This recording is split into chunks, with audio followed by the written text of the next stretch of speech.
নমস্কার বন্ধুরা, কুলপি ব্লগ ডায়েরিতে আরও একটি নতুন পর্বে আপনাদের সবাইকে স্বাগত জানাই। আর আজ হচ্ছে মোয়া তৈরি করা হবে। তো মালবিকা কিচেনে মোয়া তৈরি করা হয়ে গেছে।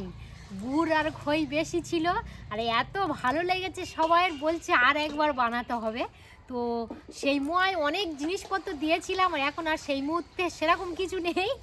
এই খোয়া ক্ষীরটা বেঁচে গেছে সেখান থেকে, এই খোয়া ক্ষীরটা আর কি গ্রেট করে দিয়ে দেব। আর এই খইয়ের মধ্যে গুড়ের একটা চিট তৈরি করে একটা রাত রেখে দিয়েছিলাম, তারপরে একদম নরম হয়ে গেছে। দিদি দেখাও নরমটা কিরম হয়ে গেছে, খইটা একদম পুরো নরম হয়ে গেছে, তাই না? হ্যাঁ, বাড়িতে খাবো, অসুবিধা কিছু নেই। খোয়া ক্ষীর অঙ্কিত সেই সকাল থেকেই খালি মুঠো বেড়ে বেড়েই খালি খাচ্ছি, খেয়ে খেয়ে হাফ করা শেষ করে দিয়েছে একা। ওরা খাবে না, কারা খাবে বলো বাবু? হাত ধুইবে, হাত ধুয়ে নাও। করবে। এবারে পাকানোর আগে নলেন গুড় একটু দিয়ে আর তারপর পাকিয়ে নেব। মোয়ার মধ্যে কিন্তু ঘি অবশ্যই দিতে হবে, না হলে ভালো লাগবে না। দিদি এটা এবারে একটু ইয়ে করে দাও। এবারে ভালো করে এইভাবে মিশিয়ে নিতে হবে। এটা হচ্ছে আমাদের দ্বিতীয়বার স্টেপ হচ্ছে মোয়া তৈরি করা। এবারে আর ভালো করব না, কারণ রেসিপি ভালো করেছিলাম তো সবাই খালি বলছিল যে মোয়া আরেকবার বানাও, আরেকবার বানাতে বলছে। এবারে খারাপ করলে কেউ আর বলবে না যে আরেকবার বানাও। এইভাবে দিয়ে দাও। বেশ বেশ, আর নয় বাবা, যা যে হারে কেজির গুড়ের কেজি, তুমি এত হারে দিচ্ছি তো একদিনে 1 কেজি গুড় সব চলে যাবে। ওই গেছে, অনেকটাই গেছে। বন্ধুরা, আমাদের এদিকে কিন্তু 160 টাকা গুড়ের কেজি। হ্যাঁ, মোয়া তৈরি করবে তো হাতের মধ্যে একটু ঘি লাগে নাও। এবারে তুমি বড় করতে পারো। বড় করবো? হ্যাঁ, কারণ রেসিপির মধ্যে দিদি বড় করেছিল, আমি বলেছিলাম এত বড় করনি, তখন দেখতে খারাপ লাগবে। ছোট ভালো লাগে না। এই জন্য বলছি এবারে তোমার ইচ্ছা মতো তুমি করতে পারো। এইভাবে একটু চাপ দিয়ে একটু গোল করে নেবে। বাগাও বাগাও দেখি। এই সাটি অঙ্কিতের পরীক্ষা হয়ে গেছে, যত আর কি খাতা ছিল সব নিজের হাতে উড়োজাহাজ তৈরি করা শিখে গেছে, আর খাতা আর রাখলো না। আর এই দেখুন বন্ধুরা, এদিকে জয়নগরের মোয়া একদম পুরো রেডি।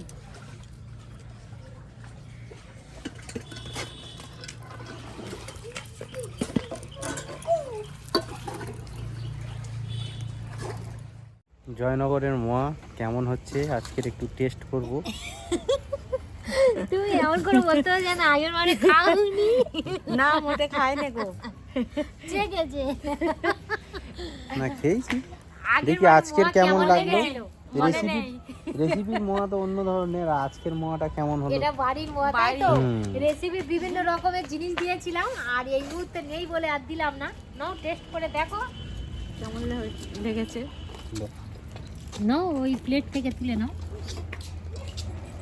এ বাবা, একটা মোয়া একা গালের মধ্যে দিয়ে দিলে কি করে? হ্যাঁ, বাবা তুমি খেতে ফাটাফাটি পারবে হয়েছে। না। তোমার গালে জায়গা হয়েছে? হুম, হ্যাঁ, হবে না কেন? তুমি হাসছো কেন গো? অঙ্কিত, তুমি জয়নগরের মোয়া খাবে না? চলে এসো। আর আমাদের বাড়িটা হচ্ছে একদম জয়নগরের কাছাকাছি। যে সব বন্ধুরা মোয়া খেতে চান অবশ্যই জয়নগরে চলে আসুন। জায়গাটা এটা হচ্ছে হোম। এখানে গুগিদি মানে মালবিকা কিচেনে যে গুগিদি থাকে সেখানেই থাকে। মোয়া তৈরি করে খাওয়া দাওয়া করে মাঠে চলে এসেছি। দিদি আমি না এসেছি। ভালো মন্দ খেয়ে এবারে তো যাই হোক কিছু তো কাজকর্ম করতে হবে। কটা জমি আপনাদের সঙ্গে সবকিছু শেয়ার করব। কালকে আসি। বন্ধুরা, আমাদের এই জমিটাকে কাওড়ার ডাঙা বলা হয়। হ্যাঁ, কাওড়ার ডাঙা কেন নাম দেওয়া হয়েছে এই নামটা সত্যি জানি না আমরা, তবে এইটাই তো বলা হয়। আগেকার যুগে মানুষরা দিয়েছে কাওড়ার ডাঙা। হ্যাঁ, এটা আমাদের যুগে না, আগেকার যুগে। আর এই জমিটা চাষ হয়নি, এটা একটু সেই সময় জঙ্গল ছিল আমাদের, এইটা একটু ভয় ছিল, সাপ্প করে এখনো পর্যন্ত ভয়ের কারণ একটু পার দিকে তাইকে তাইকে চলো। সাপ। জঙ্গল তো। এই আর আমাদের এইখানে তো একটা পুরানো দিনের একটা শিল গাড়া ছিল, ও এই শিলটা ধরে হটিরামপুর আর মির্জাপুরের হ্যাঁ। নিশানা হয়। শিলটা হচ্ছে এইখানে আছে, মাটি চাপা করেছে খেলায় তো সেই শিলটা আগে কালো মতো ছিল শিলটা। কতগুলো জ্বালন দেখো, আর ধানগুলো দেখো। চারিদিকে ধান কেটে ফেলেছে, আস্তে আস্তে এবারে সবাই তুলছে, বাদাতে লোকজন আসছে। পরিবেশটাই পুরো আলাদা, খোলা আকাশের নিচে তো।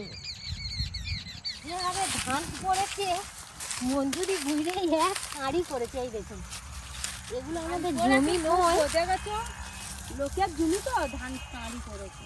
তাহলে আমাদের এখানে কিন্তু ওই ধান গুঁড়িয়েও অনেক, মানে পিঠে খাওয়ার ধান গুঁড়োনো হয়ে যায় এই রকম। আর কত দূর বাকি?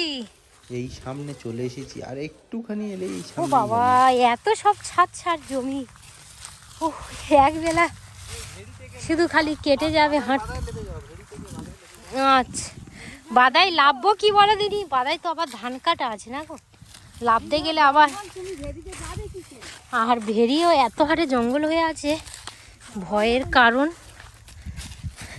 আর যেহেতু ধানের পাই ফেলা আছে, লাফিয়ে লাফিয়ে যেতে হচ্ছে। প্রাকৃতিক পরিবেশটা দেখুন, একদম পুরো সবুজে সবুজে ভরা। প্রত্যেকটা মাঠের মধ্যে সব ধান কাটা হচ্ছে।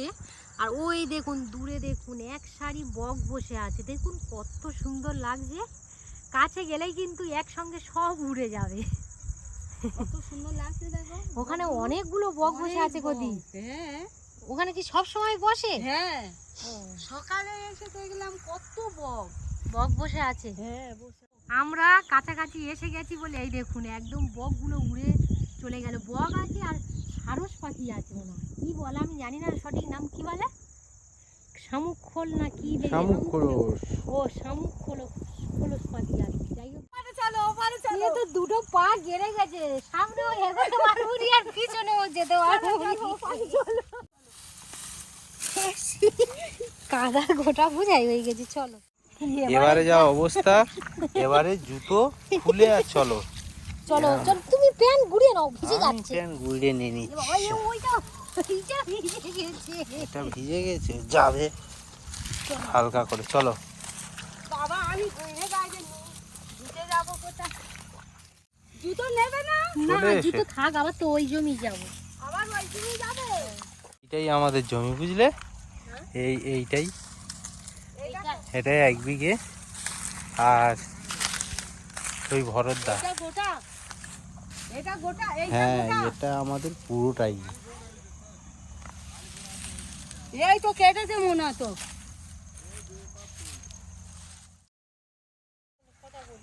এইটা এখনো কিছুটা বাকি আছে কাটতে, ভরতদা কাটছে।